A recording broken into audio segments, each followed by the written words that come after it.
lọ́hùn gbàmí wa máa ń bẹ alẹ́ ní ọmọ kó ṣe pé ibi tá à ń tẹ̀ sí kò gba títẹ̀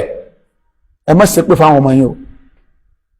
ìgbà mi ò lè ní ó jókòó kó ní dádì kí ló dé tí mo fẹ́ fi jókòó ní ìṣọmọdé I'm an adult ẹ má ṣe pé fún àdúrà ní ká ẹ máa ṣe fún orúkọ mélòó lọmọ tó fi líle bẹ̀rẹ̀ tó padà wá dẹni Ọlọ́run nígbà bá ti fún lépè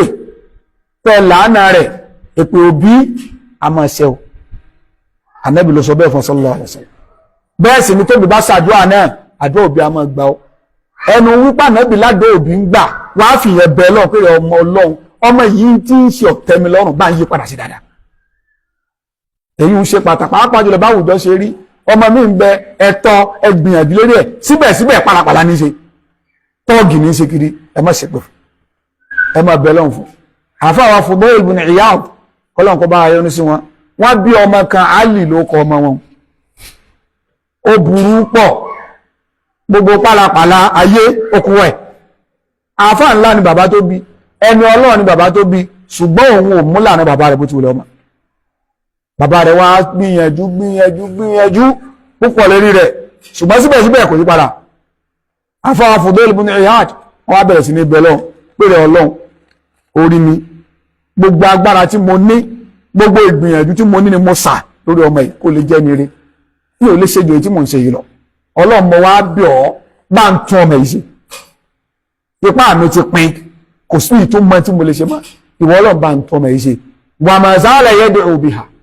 àfá yìí ò wá yẹ kò bò gbogbo ìgbà sáá àdúrà yìí ní sàǹṣe àdúrà yìí ní àtà ń sọ làhàwọlẹ̀ dùn títí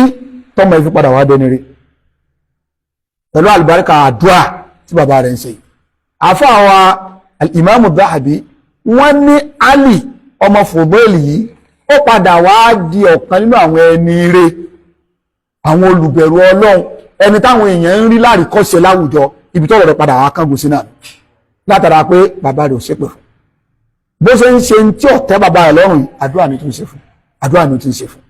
so látara àdé eléyìí gbogbo àwa tá a jóbi pátá ẹ má ṣépè fún àwọn ọmọ yín o yálà ọmọ yín ṣe nǹkan tó kù díẹ̀ ká ń tá a bá lẹ́nu àwọn bàbá wa àwọn ìyá wa bọ́mọ bá ṣe tí ọ̀dà tó pin wọ́n lẹ́mìí tán wọn ò ní Ọlọ́run ó fire fún ọ wọn ò ní ṣépè àsìkò táwọn wà yẹn la padà ráwọn àwọn ọmọ elépè àwọn ìyá elépè láàá ìṣépè ní Islam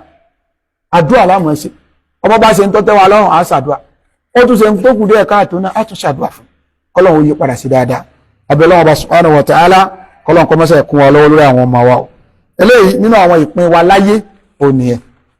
ẹ̀rí pa bẹ̀rẹ̀ kútùbà pẹ̀lú yíyẹ pẹrẹ ilé ayé pé kọjá mọ́ nǹkankan àwọn èyí tó bá jẹ́ ìpín tiwa ń bẹ lọ́nà halal Ọlọ́run fẹ́ ká dìímú ká sojú ṣe wà lérí ẹ̀ kó bá lè jẹ́ sábàbí tá a fi rojú rẹ Ọlọ́run láyé àti dọ́gbọ́n dal qiyama